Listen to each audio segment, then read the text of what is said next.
coach. Donc, quelques mots avant ce match très important, on va dire, pour toutes les deux équipes. Oui, c'est vrai. Demain, on jouera une finale que tout le monde attendait. Donc voilà, et espérons que ça sera une fête pour l'Afrique, ça sera une belle finale. Moussa, dans quel état d'esprit se trouve ce groupe avant la grande finale? Bonjour à tous. Le groupe est content et excité. Le groupe est content, le groupe est vraiment excité à quelques heures de cette finale, de cette prestigieuse Coupe d'Afrique. C'est une compétition qu'on attendait pendant des mois. Maintenant, la finale, c'est demain, donc on a juste hâte et on sera prêt. Merci beaucoup. Donc, on démarre par là. La gente dame.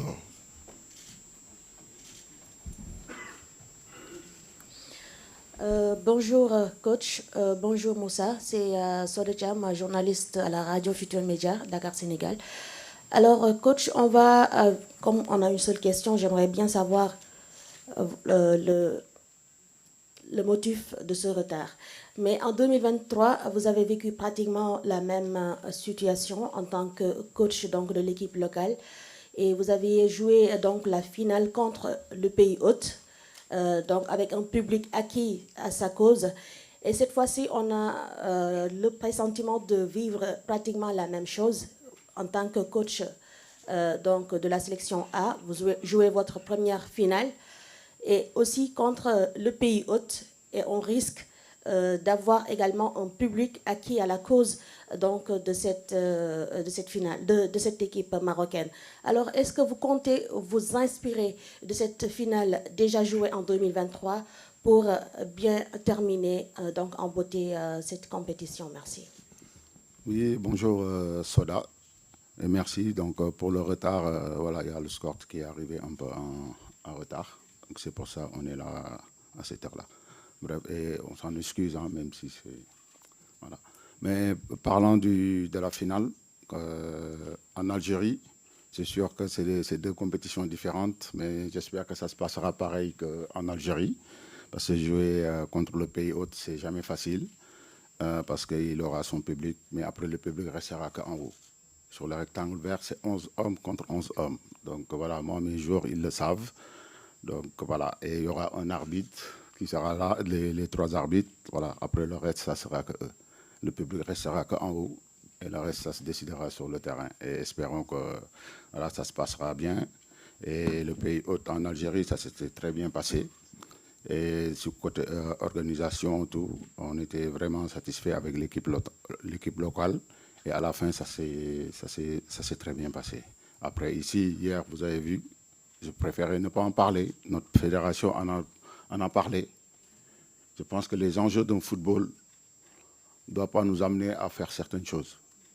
Parce que quand on voit, aujourd'hui, c'est l'image de l'Afrique qui est en jeu.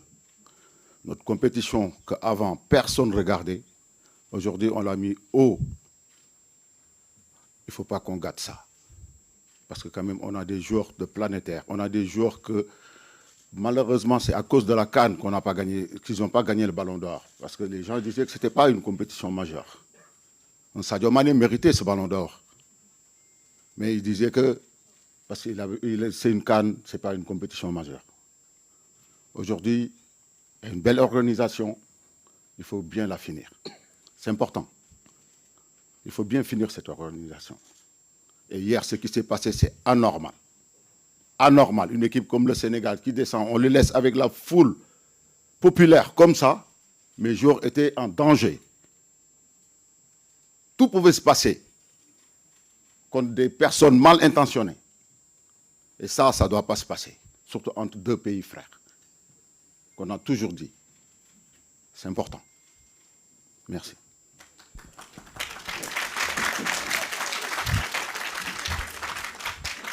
Thank you. Just for before the second question, please, photographer, you can stop now. You can stop. Donc, vous pouvez arrêter pour les photos maintenant, s'il vous plaît. Merci. Deuxième question. Elton Mokolo, journaliste pour AMC Sport. Ma question est davantage pour Moussa Niakhaté sur le volet sportif. Le Sénégal, c'est 3 finales de Coupe d'Afrique des Nations sur les 4 dernières éditions.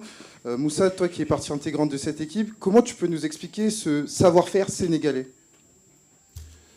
Bonjour Elton. Ça montre la constance que le football sénégalais a pris ces dernières années. On est très content de cette constance. Ces trois finales sur les 4 dernières éditions, c'est très fort, c'est exceptionnel, je dirais. Surtout quand on voit nos adversaires avec les grosses nations qui montent aussi. Donc c'est vraiment pas évident. C'est un travail de longue haleine, voilà, qui a commencé sur les 10-15 dernières années. Aujourd'hui, nous, notre génération, on récolte les fruits de ce travail. Le coach a bien pris le relais après le départ du coach Cissé. Et voilà, c'est un travail, c'est aussi des joueurs qui veulent rejoindre cette sélection avec le cœur pour faire les choses bien. Les anciens qu'ils encadrent bien, qui, eux, ont vécu des années beaucoup plus compliquées par le passé. Ils ont appris de ces expériences-là et qui nous inculquent ce qu'est le football africain. Et voilà, donc c'est un roulement qui fait qu'aujourd'hui, les demi-finales sont vraiment un minimum pour le Sénégal et la finale est devenue une habitude. Donc voilà, mais sur cette habitude, on n'a gagné qu'une fois. Et une chose qu'on veut régler demain en remportant cette Coupe d'Afrique. Bonjour Moussa, Xavier Montferrand de Radio France. C'est une finale très particulière déjà parce que ce sont les 2 favoris de la compétition qui se font face. Ce sont 2 pays frères, on en parle beaucoup, ici au Maroc notamment. Mais il y a un enjeu, il y a une coupe. Est-ce que quelque part vous êtes venu un peu dans le respect mais gâcher la fête des Marocains? C'est vrai que cette phrase gâcher la fête, j'aime pas trop. J'aime pas trop parce que on est dans le respect. On a toujours été dans le respect. C'est ce qu'on nous a toujours inculqué sur les valeurs du Sénégal. Et c'est ce qui fait qu'on est aujourd'hui dans cette finale. On a toujours respecté nos adversaires. On a joué avec nos qualités, avec notre détermination. Mais une certitude, c'est vrai, ce sont 2 pays frères et c'est réel. On l'a vraiment senti durant toute cette compétition. Comme le coach vient de le dire, ce sont 2 pays frères et il ne faudrait pas que tout cela se gâche, surtout sur les 48 dernières heures. Mais à la fin, il n'y aura qu'un vainqueur. Ça sera soit le Maroc, soit nous. Et nous, c'est sûr qu'on va tout faire pour que ce soit nous. Parce que notre peuple le mérite, parce qu'on le mérite, parce qu'on a superbement bien travaillé tous ces derniers mois. On est déterminés comme jamais. Mais avant tout, ça reste du football. Ça va jouer sur le terrain, on va être déterminés. On sait qu'ils sont à domicile, on sait que le public sera pour eux. Et c'est OK. Il n'y a pas de souci là-dessus. Nous aussi, en tant que joueurs, on joue pour jouer dans des atmosphères comme ça. On sera prêts, déterminés, mais c'est sûr que la coupe, on va la ramener à Dakar, fêter ça avec notre peuple, nos familles. Les joueurs aussi, il y a des joueurs aussi qui sont absents, ils n'ont pas pu être là pour blessure ou pour d'autres raisons. On veut ramener ça à nos familles, à nos coéquipiers. Donc on va se donner à fond et Inch'Allah, c'est le Sénégal qui l'emportera. Bonjour coach, Mbaïsen, Disport. Coach, selon vous, dans quelle phase de jeu faudra-t-il exceller pour venir à bout de cette équipe marocaine? Surtout, quels seront les enjeux tactiques de cette confrontation entre 2 grandes équipes? Oui, bonjour Mbaye. Je pense que pour jouer une finale, il faut être prêt sur tous les plans. Donc que ce soit mental, psychologique, techniquement, tactiquement. Voilà, on sait qu'on aura un match difficile face à une belle équipe du Maroc qui n'arrête pas de montrer des bonnes choses. Donc déjà, je tenais à les féliciter parce que quand même, ils ont représenté l'Afrique durant la Coupe du Monde 2022 et aller jusqu'en demi-finale. Une belle performance. Donc ils ont vraiment levé le niveau africain et aussi en Coupe du Monde des jeunes, des U20. Donc il faut les féliciter parce que quand même gagner une Coupe du Monde, ce n'est pas du tout donné. Voilà. Et demain, on s'attend à un match très difficile face à une très belle équipe du Maroc qui va nous tout proposer. Nous aussi, on gardera nos principes. Ça, c'est sûr et certain. Ça ne sera pas du tout un match facile de leur côté que de notre côté. Maintenant, on verra bien. Nous, on est prêts, déterminés et on a envie de ramener cette coupe chez nous, au Sénégal, Inch'Allah.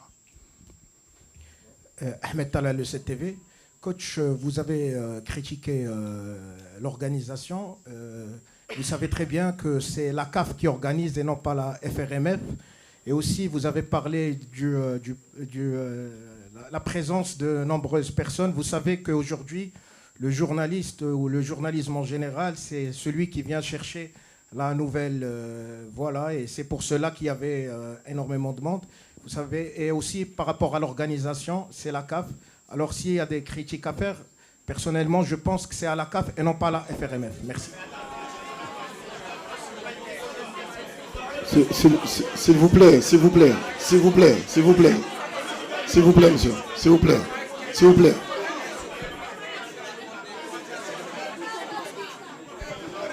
S'il vous plaît. Ici, ici. Ici. Ici. Prochaine question. Prochaine question. Hervé Penaud, le journal L'Équipe. Je vais revenir au terrain 2 secondes. Moussa, bonjour, Pape et Moussa. C'est une question pour Moussa. C'est la dernière de Sadio Mané à la CAN. S'il vous plaît, monsieur. S'il vous plaît. C'est la dernière de Sadio Mané à la CAN, on sait ce qu'il représente. Je voudrais savoir pour toi, plus jeune joueur, quand tu arrivais plus tardivement que lui évidemment, je voulais savoir comment il avait été avec toi et comment il se comportait dans un groupe. Quelle est un peu l'image qu'il donne Sadio Mané auprès de tous les joueurs qui composent le groupe. Merci. J'aurais pas assez de temps pour décrire ce que Sadio représente pour le football africain et plus particulièrement pour les Sénégalais.